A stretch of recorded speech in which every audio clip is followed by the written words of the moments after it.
Welcome to Pete and Hannah's Watch List. I'm your host, Pete Mitchell. I'm here with my great co-host, Hannah. Hello, people. Hannah, we're here today for AFI Redux, where we're trying to figure out the greatest AFI list of all time. This week, we are reviewing Rebel Without a Cause. He's got the bullets. I got the bullets. Hannah, have you seen this movie before? Yeah. Yeah, we actually watched a retro screening of this at the cinemas. It was my first time. I got to see it on a big actual screen. Where did we watch this movie? We have a 4K copy of Rebel Without a Cause. Research for this episode was done by the DVD extras. Great times. And such. Yeah. Okay, we've done a few James Dean movies. He only has a couple. Well, yeah. Yep. This is he did East of Eden this year, and then he did this movie, and then he did The Giant. And then there you go. Yeah. Yeah. He was nominated for East of Eden. Yep. And then he was nominated for The Giant. Yep. Which, you know what? You'd question because this is probably his best. Yeah. Well, East of Eden's good. East of Eden, yeah. Good. But I would probably... good. This one is his most iconic. Yeah, I He would say ever so. is. Well, definitely with the jacket, but also... jacket. Yes, the jacket. The jacket. The jacket, yes. But it's just iconic. like cool guy persona. Yeah. He embodies it so well that, yeah, you could have seen him if he could have played another 20 of the same kind of thing. For sure. The elevator pitch. We follow a young teen's adventure into a new town. He's trying to become one of the cool kids. Meets a girl at a police station, falls in love with her, and then tries to be in her orbit. But she's got she's running with a group of hooligans, a gang, and things unravel quickly in this movie. Yeah. Oh, it happens in probably one night, to be honest. Couple of nights. No. Yeah. I believe it's like the night they meet, the day, and then the night. That's it. No, it goes longer. It goes longer than that, Boo. It does not go longer than that. It does go longer than that. I don't know. I think it goes longer than I that. really don't think it does. It's a couple of days. I don't think it is. I think it is a couple of days. Because he's wearing the same jacket. Yeah, but you can wear the same jacket. No. No, they meet. Yes. The next day they go to school. Then the next day they go to the... It's not the next day. That's the same day. Well, we'll discuss this later on when we're doing the thing. Wow. Cool. Stop fighting in front of the people. Stop fighting, but it's... I also thought it was multiple days. Yeah. But I'm watching this recently, I'm like, this is just one night. No, I don't think it's one night.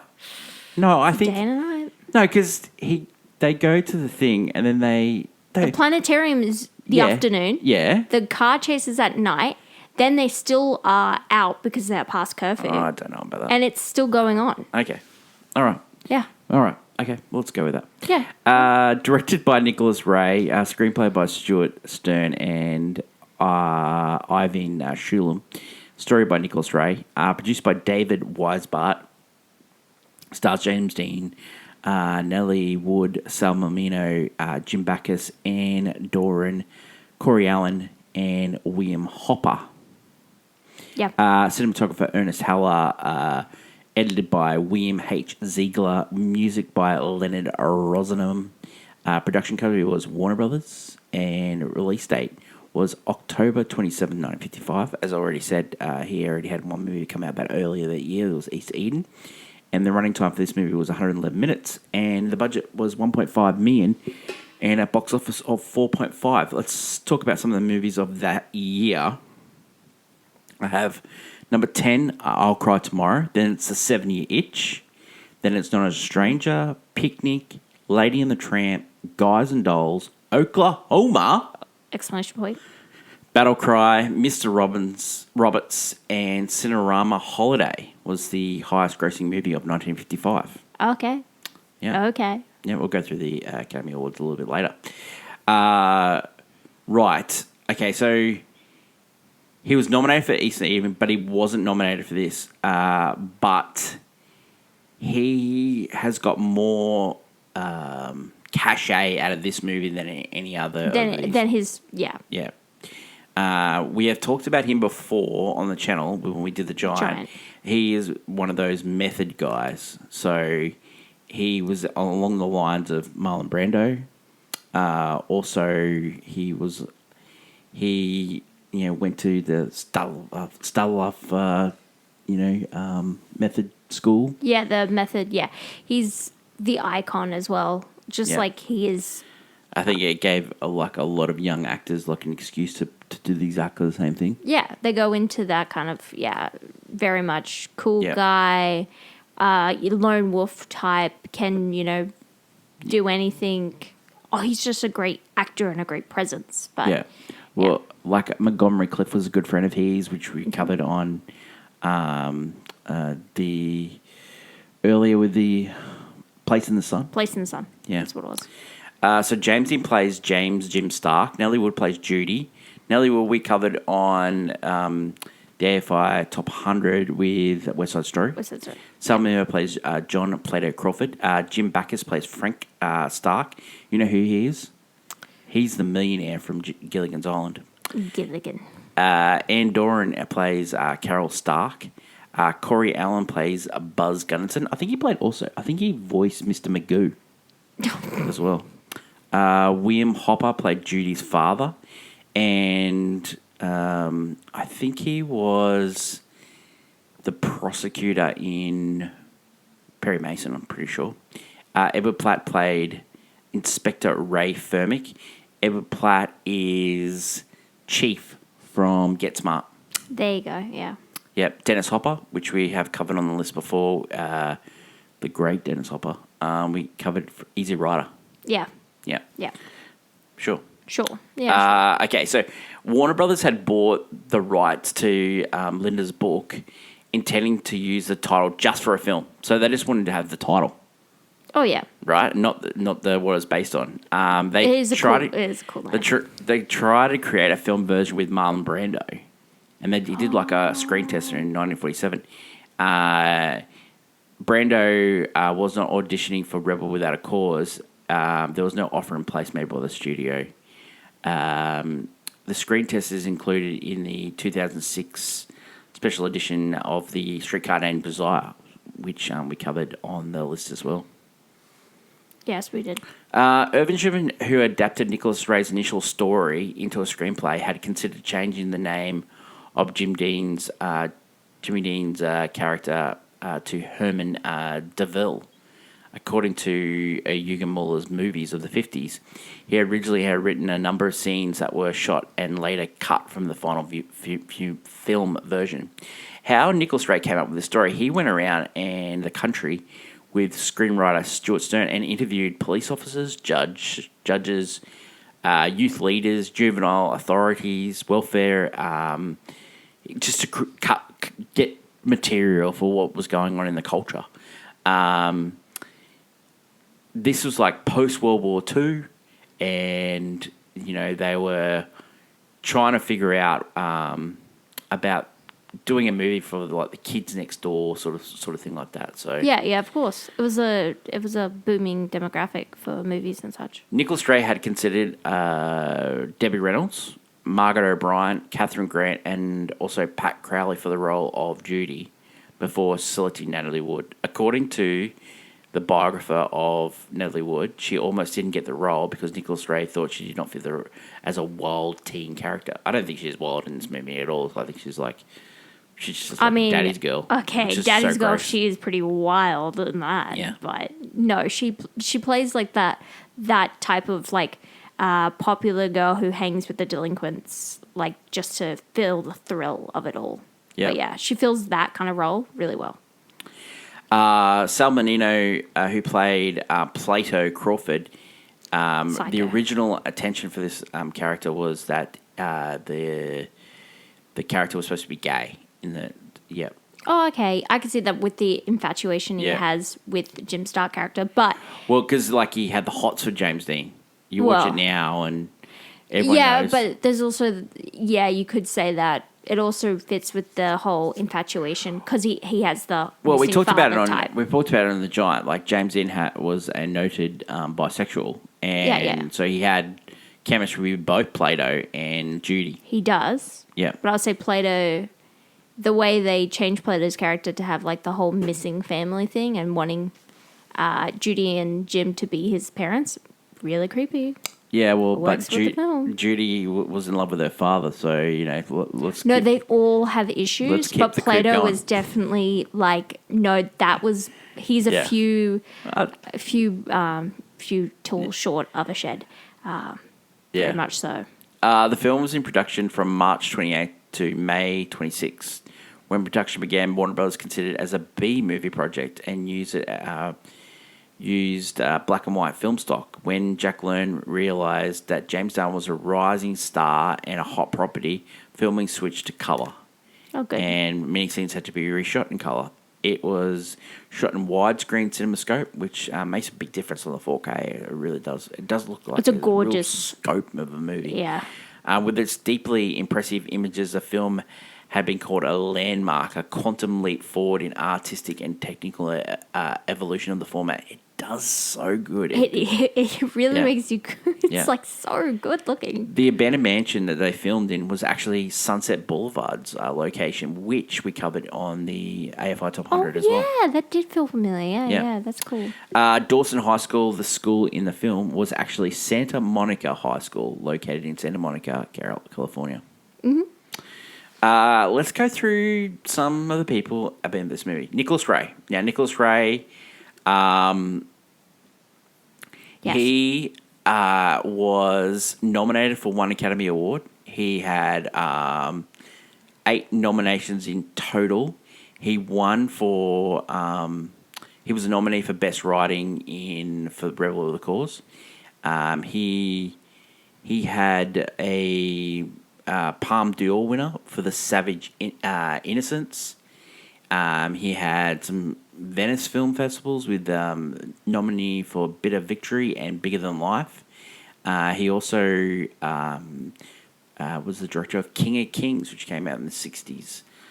So yeah, he You could say he also was an actor as well. Yeah. He was in Hair. He was also in The American Friend. just but like yeah, he had probably one. he directed The Party Girl. Yeah. Which is a famous movie. Also, Wind Across But the Everglades. Rebel of Cause was definitely his. Yeah. Stuart Stern. Stuart Stern did Rachel. He also did The Ugly American. And he also did the TV miniseries Sybil. That was Stuart The Stern. writer, yeah. The writer. Irving Schulman. He did Harlow, also Champ for a Day, and Terror at Midnight. Oh yeah. So he had a good career as well. And I reckon the real star of this sort of show was the director of cinematography, and he did a fantastic job. This movie looks so This good film looks iconic. yeah, and filming at the conservatory. The reason why this movie looks so good, he did the cinematography for Gone with the Wind. Oh yeah. He also did the cinematography for Mildred Pierce and Whatever Happened to Baby Jane. Yeah. So this guy was a legend. No, yeah. He knows an eye. He has an eye. Yeah. It's gorgeous. It is So gorgeous. It looks so good. I want to pay special attention to the costume designer Moss Mabry. He really that. Oh, he picked the most iconic jacket of all time. Well, that iconic, just the whole iconic look of the film. Like it's when you think 50s, the costumes, yeah. Yeah, when you think 50s, you think this movie. This movie embodies the kind of spirit and culture. Like I watching the scene where you watch all the teenagers go to school, and it's like that's what they were wearing Yeah. at the time. Like that. Well, it really is done so well. We've covered him a few times. Manchurian Candidate, The Giant. He also did The Way You Were. He also did Dial M for Murder. Like just really stylish. I know, but looking movies. It was nominated for 4 Academy Awards as well. So, yeah, amazing. Well, William H. Ziegler, who did the editing, we have covered him before. He did My Fair Lady. Yeah. So we've covered him recently on this list. We know about James Dean, passed away while Young. shooting Giant. Natalie Wood passed away tragically as well. Yeah, just Both, yeah, I know, big stars. Natalie Wood, I mean, an amazing career. She also had, like, incredible. Definitely not my favorite of her movies. I wouldn't put this as my top Natalie Wood movie, but she's great. Yeah. Still in this because she's a great actress. William Hopper, I made a huge mistake when I said Perry Mason. He was the prosecutor Berger. No, he was the private detective Paul Drake. So okay. Can't stuff that up. That's a huge mistake from me. Huge. Buzz Gunderson, who he's a guy that failed to get out of the car. His name was Corey Allen, and he was a really fantastic TV guy, and he directed a lot of TV, including Hill Street Blues, Star Trek, and Streets of San Francisco, which starred the great Michael Douglas and also Carl Malden. Wow. So, yeah, a great little team behind this movie. Really is, yeah. Yeah. Also, behind this movie was producer Dave Weisbart. Now, Dave Weisbart, he did Mildred Pierce. He also did A Streetcar Named Desire. And, he was the editor for those movies, and he also produced them. So he had a great career as well. Yeah. Produced The Valley of the Dolls. Have you ever seen that movie? No. Oh, man, that is based on a famous book. It was... Oh, wow. Well, he did some Elvis Presley movies as well, called Kid Galahad. Yeah. Goodbye Charlie. He had a really successful career as well. But, a lot of people, really successful. You can tell when, like, we're doing all these movies and these people keep popping up in all these films because they worked together a lot. You can see the AFI just recognizes the talent. Yeah. Because these people keep popping up. Yep. Reaction to this film recently, 7.6 on IMDb, Rotten Tomatoes 91, and Letterboxd 3.8. Critics, at the time, nominated for Academy Awards, Natalie Wood, Salma Nino, and Nicholas Ray. The movie opened to mixed reviews, praised... James Dean's performance was praised by all the critics. Of course. William Zisner wrote a scathing review of Rebel in his New York Herald Tribune, including his summary of the film's plot.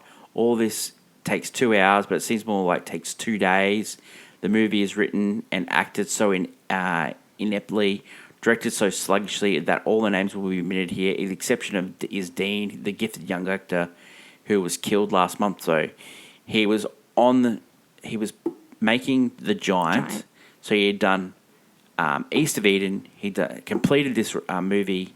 This movie came out in October. He died in the car crash on September 30th.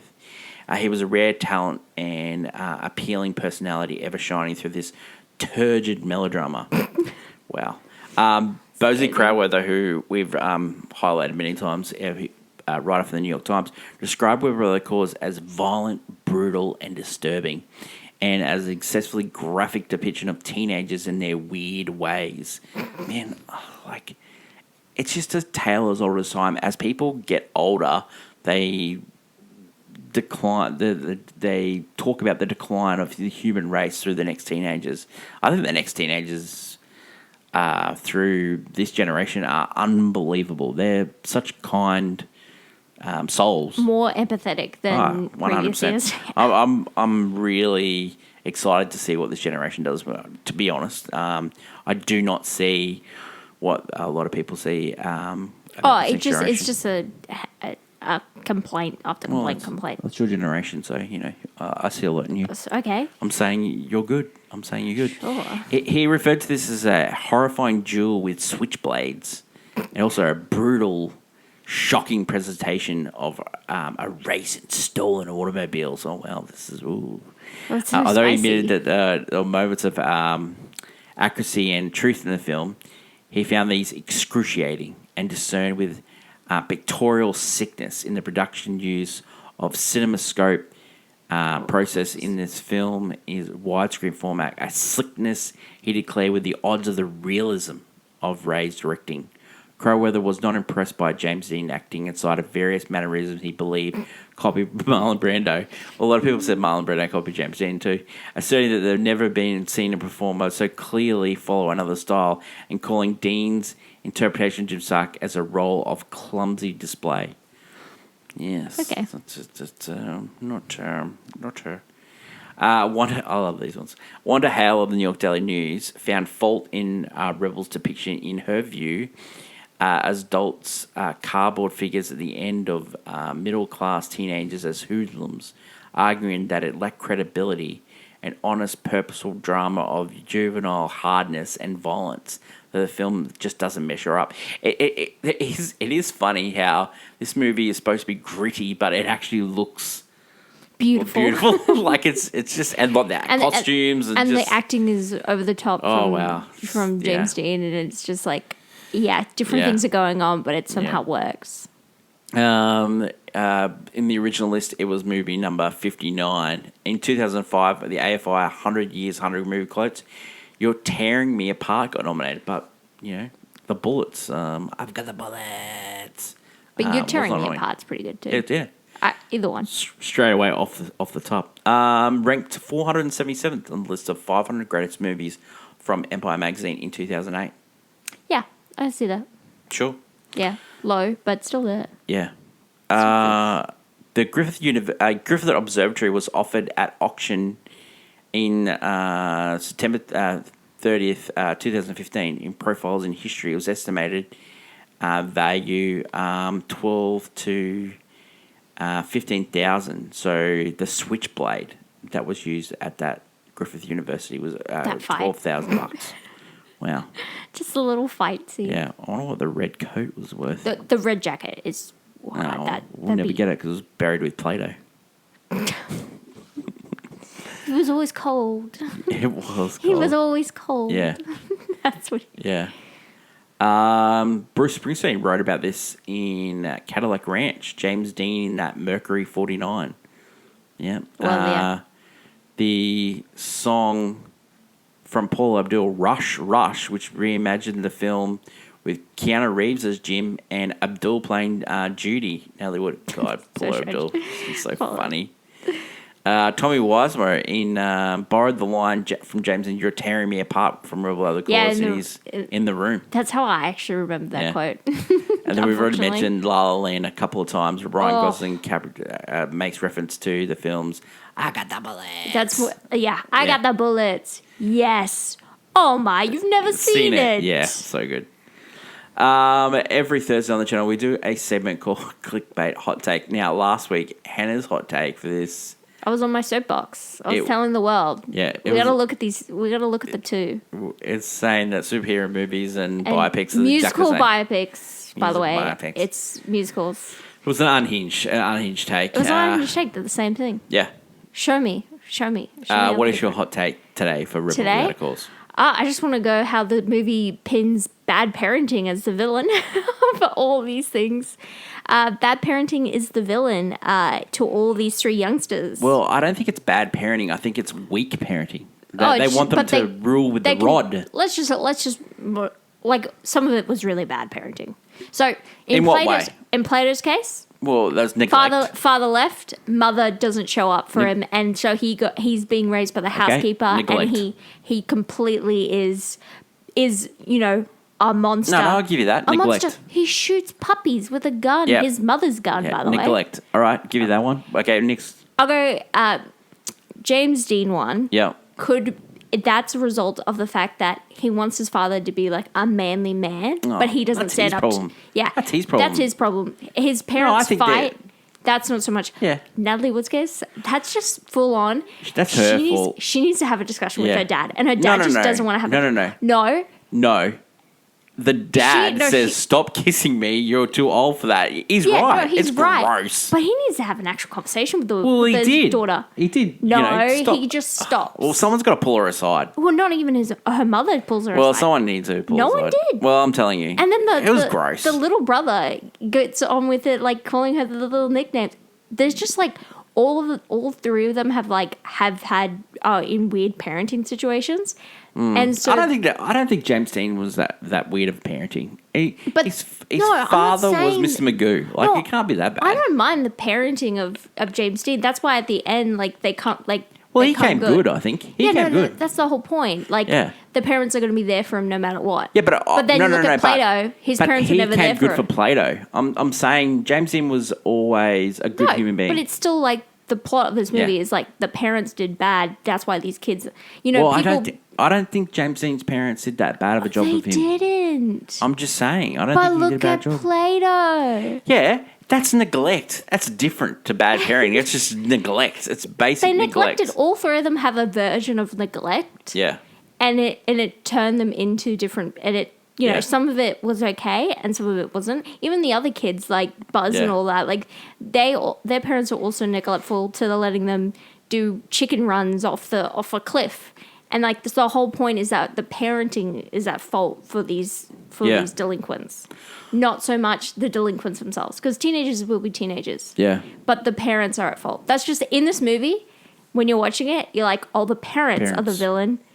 No, I think the real villain in this movie is Natalie Wood, just like she was. Just like she was in West Side Story. In West, she wasn't the villain. She was the villain. Story, but villain in both. She was the villain. My hot take, not only that, that's a pretty hot take. My hot take is, I cannot believe this movie made the list. I really can't. The original list? Yeah. I love this movie, right? I think it's a really stylized version. I love the overacting in this movie.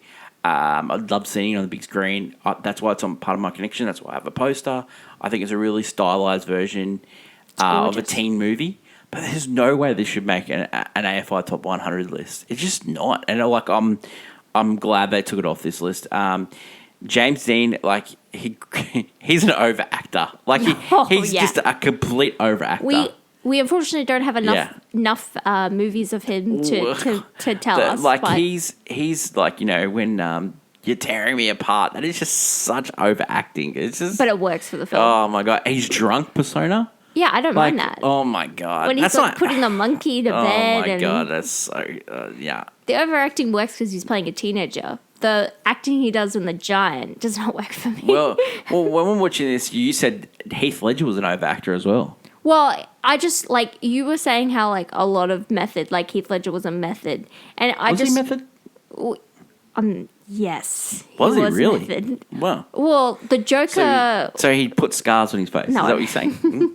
You said not that bad. Not Jared Leto bad. Wow. But, no, I was saying, like, the character that Heath Ledger plays in 10 Things I Hate About You reminded me of the character of James Dean. Oh, he definitely cribbed from this. That's what I'm saying. I'm like, that's what reminded me. But James Dean cribbed from Marlon Brando. We all cribbed from somewhere. That's true. Not saying that Heath Ledger was actually a good actor compared to, say, we didn't have enough information about James Dean, if he was. Yeah. Whereas I could say Heath Ledger did other things. Is James Dean the worst drunk actor of all time? No, his performance in The Giant as a drunk was not good as well. It's not good as well, but I think that who's the best drunk actor? Who's the worst drunk actor? I don't know who's the best. Who's the worst? Who's the worst? I'm trying to think. I'm going to say one of the ones I love though is Grace Kelly's Hangover at the in High Society. Love that. By the way, one of my favorite drunk moments. Yeah, drunk Grace Kelly. Drunk Grace Kelly's good. Drunk Jimmy Stewart. He's good. Okay, yeah. I thought he in Philadelphia Story as drunk. He was good in that. Yeah, he was all right. I thought he was good. Catherine Hepburn, good drunk. She was good drunk. We bring up the same movie, just different versions. Well, I think she was great in both. I think they were both great. Who else is good and drunk? You know who's a good drunk actor? Kevin Kline, great drunk actor. Great drunk actor. Love Kevin Kline. Great drunk actor. I swear there's definitely worse. I don't think he's the worst because I think you get the heighten of James Dean. Okay, James Dean in The Giant is bad as drunk. But James Dean being drunk in this, you get the hinge of he's a teenager. You know who's another good drunk actor? Robin Williams. Great drunk actor. Robin Williams, yeah. Great drunk actor. That makes sense. Well, he was great in Hook as a drunk. Oh, okay. He's not a drunk in Hook. When he was drinking in Hook, he was drunk. Sure. Yeah. And then Tinkerbell comes and gets him. He also played the drunk in Fisher King. He was like a drunk, hobo sort of guy. Yeah, no. Robin Williams, good drunk actor. Tom Cruise, do you think he's a good drunk actor? Joe, get in the car, please, Joe. I don't know. I don't know if he's a good drunk. But he was an angry drunk. You sure he was an angry drunk? Yeah, he immediately starts yelling about. I think he's justified yelling. He starts yelling. No, I think he was justified yelling. You want to put Jessup on the stand and then no. Dude. No. Demi Moore in that movie had issues. We know she had issues in that movie. No, we know. Yeah, I don't know. Drunk. There's definitely has to be worse. But James Dean, I know. But The Giant was worse than this. I think this, you get the whole teenager aspect is pretty good. Yeah. Because teenagers are overreacting. I don't think his drunk acting was very good in this. Or in The Giant. I think he's a terrible drunk actor. The juvenile officer, just like, he's drunk, and I guess he wasn't doing anything another dangerous, bad call of a drunk actor is when they hiccup. Like, it's just... the hiccup makes no sense. Oh, my friend. That was an old movie thing where they would do the hiccup thing. It's stupid. It's stupid. Jack Nicholson in what's that movie with Dennis Hopper? We were just talking about Easy Rider. He was a good drunk actor in that. He was good. He was good in that. Oh, you know another good drunk actor? Yeah. Val Kilmer in Tombstone. Doc Holliday. He's great in that as a drunk actor. Oh my God, yes. Oh, that's some good. Let us know in the comments below your favourite drunk actor. That was a good tangent. I really like that. Drunk actors. Drunk actors. Academy Awards that year. Before we get on to scene breakdown. Yeah. Let's have the Academy Awards. It's a weird year for film. It was because... Marty. Big winner. Ernest Borgnine won for that. James Cagney lost for Love Me or Leave Me. I love James Cagney. Really do. You know who loves James Cagney? Stanley Kubrick. Love Me or Leave Me. What a strange movie. Actor in a supporting role, Jack Lemmon won for Mr. Roberts. It was a very popular movie that year. Salma Nino was nominated. He lost. Anna McNeely Rose Tattooed. Haven't seen that one. I saw Summertime. Catherine Hepburn. She's good in that. Jo Van Fleet won for East of Eden, beating Natalie Wood for Rebel Without a Cause. Blackboard Jungle was also nominated that year for Best Art Direction. Picnic won for Best Art Direction. Cinematography for Black and White went for Rose Tattoo. Cinematography for Colour went to Catch a Thief. Now that makes sense. That is great cinematography. Not nominated in this category. Guys and Dolls. Yeah, I say this movie's better than Guys and Dolls for cinematography. Robert Burks' cinematography for also Catch technically, a Thief. I would say Wow. Oklahoma didn't. Robert Surtees, that's a surprise. Costume design didn't get nominated. Weird. You know what's crazy? To Catch a Thief didn't win. Whoa, Edith Head, great costume designer. Catch a Thief, the gold outfit at the end. Oh my God! Yeah. There's so many good moments. David Lean got nominated in directing for Summertime, didn't win. Josh Logan got nominated for Picnic, didn't win. Elia Kazan got nominated for East of Eden, didn't win. John Surtees, Bad Day at Black Rock, didn't win. Marty. Delbert Man ended up winning. Helen Keller won for Best Documentary. Helen Keller in Her Story. Documentary. Yeah. Man Against the Arctic, Walt Disney. That was short subject. Best Film Editing went for Picnic. And honorary Oscar for that year, Samurai, The Legend of Mushami, won for the some weird honorary awards there. Music and song, Love is a Many Splendid Thing, isn't it what? Isn't it what? And Best Motion Picture went to Marty. Not a big year for cinema that year. Rose Tattoo, Picnic, Mr. Roberts, Love is a Many Splendid Thing, and Marty. Not a glamour year for the Academy Awards. I mean, I would those aren't even recognizable movies. I mean, To Catch a Thief, Oklahoma, Rebel Without a Cause are the most memorable. Yeah, I'm surprised To Catch a Thief didn't get nominated. Or even East of Eden's not there. We're talking about the most memorable of the year. It's maybe right. All right, let's get to Pete and Hannah's review. Let's start with the scene breakdown, brought to you by me, Hannah, scene breakdown. Yeah, I'm breaking it down, guys. I'm breaking it down. Wow. I said the scene. Way to make it weird. 1950s something Los Angeles, guys. Yeah. And we meet our drunk little Jim putting a little blanket, like a newspaper blanket, over top of a cymbal monkey for some reason. Anyway, as the police drag him into the police station in the juvenile division for public intoxication, of course, because, the guy's just going around drunk.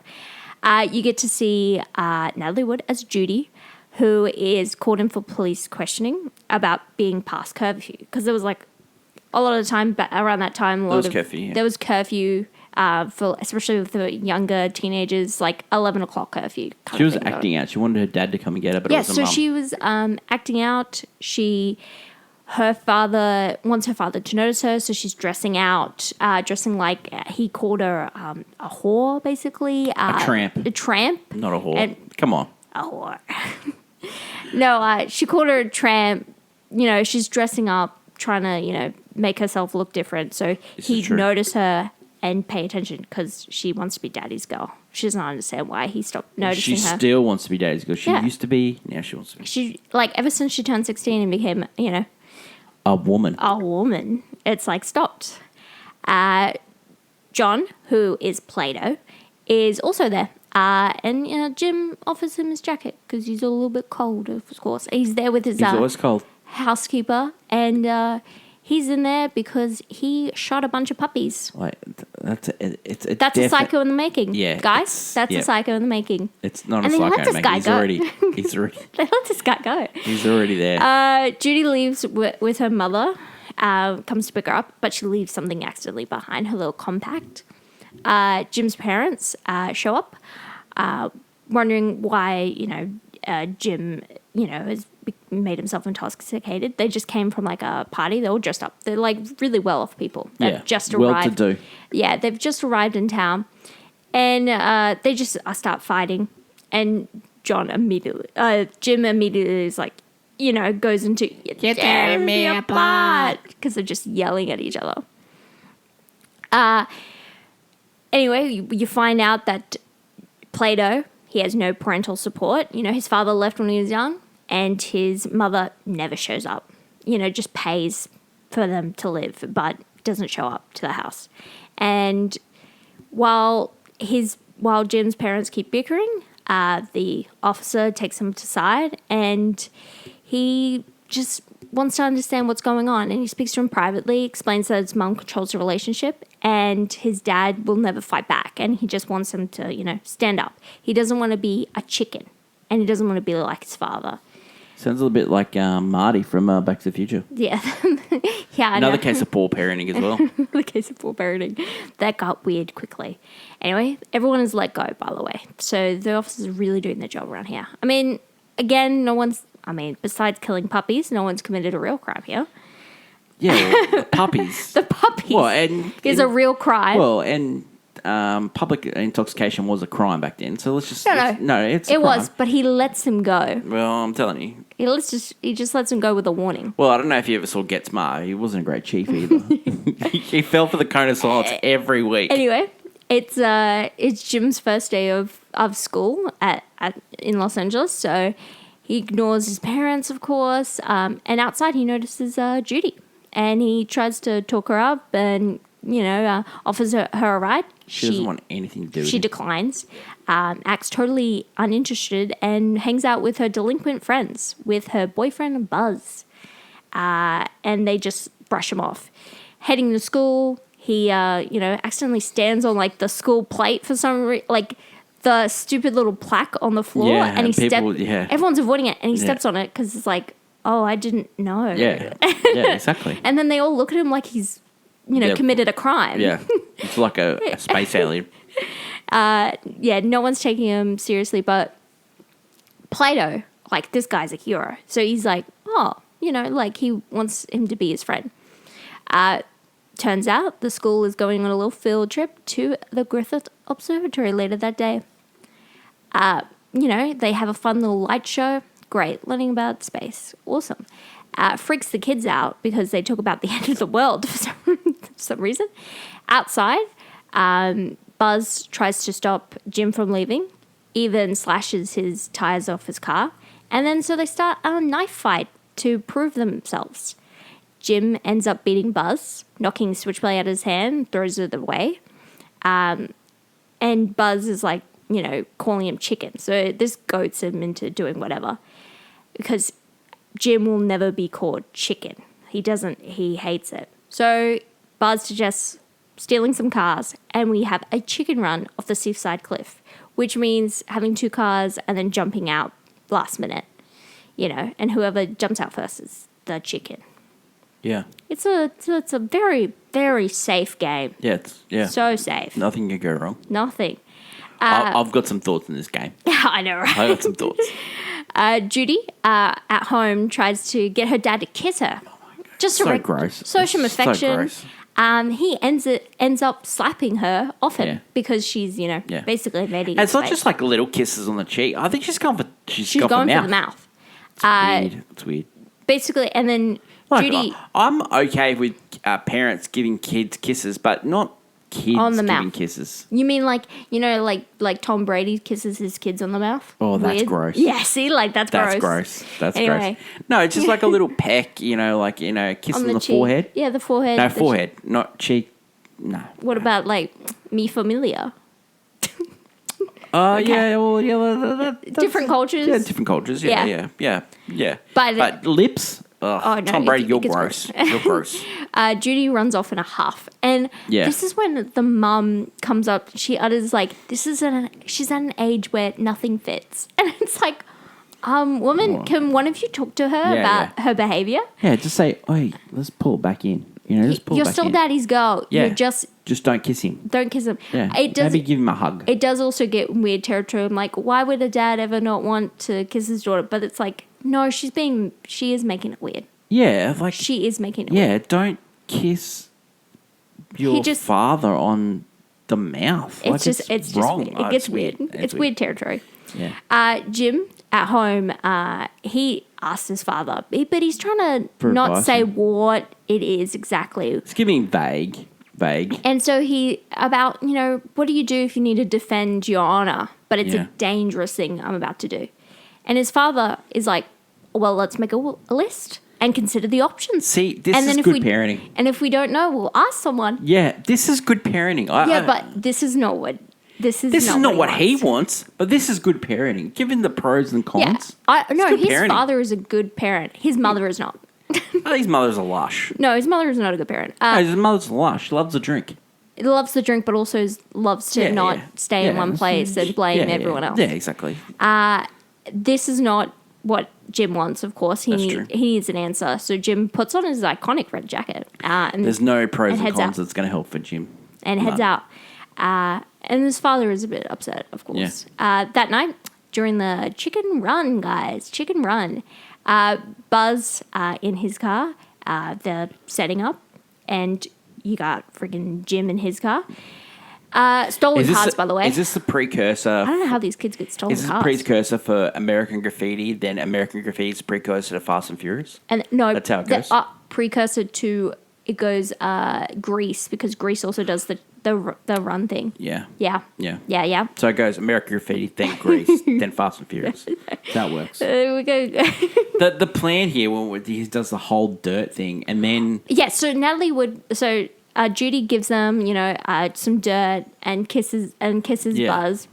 And then, she goes over to him and wants the same thing. The boyfriend should have been like, "What the hell's going on here?" Anyway, so what Jim does is he checks his door because he's got to jump out. Practice. You know what the thing about practice is? Practice makes perfect. Yeah. Whereas good old Buzz does not check his door. Yeah. Where when they start their race, they're driving off. It's getting close. But before Buzz can put his latch down to get out of the car, his jacket is caught on it. Yeah. So he can't actually get out. He doesn't try to move his hand. He doesn't try to stop the car at all. He literally can't get out. And so he ends up driving straight off that cliff. Wow. Beautiful. Jim does manage to flourishly make it out in time, actually. And the laugh that he's got. So everyone races off to see the plummeting off the cliff. Yeah. And he's laughing. He's like, where's Buzz, guys? And they go down there. So technically Buzz won? Technically, Buzz won, but Yep, there you go. is it winning when Buzz you is a lose your winner. life? Buzz is the winner. When you lose your life? Is it? Is it winning? Is it? As the police approach, the gang flees, leaving Judy behind. Judy and Jim persuades to go with him and Plato. Yeah. So it's like, oh, come with us, and he takes them home. Not Plato home. He says Plato will hang out tomorrow, so you go and do your thing. Yeah. And Plato writes down the address because he loves Jim and he's going to remember where this guy lives. Jim later confides to his parents his involvement in the crash, and he wants to confess it all to the police. He wants to finally, this is a mistake me and everyone else made. I want to be in the truth. His mother's immediately like, let's leave. Let's get out of this town again. Yeah. And father will not stand up to her. And that angers Jim more than anything. Yeah. Jim... yeah, but, I know he's just... The father's exhausted. Yeah. Because he's dealing with the wife that's pushing him. Yeah, she's, in the previous scene, he's picking up food from the ground and just, He's being, he's being the maid to the... he's being, a really...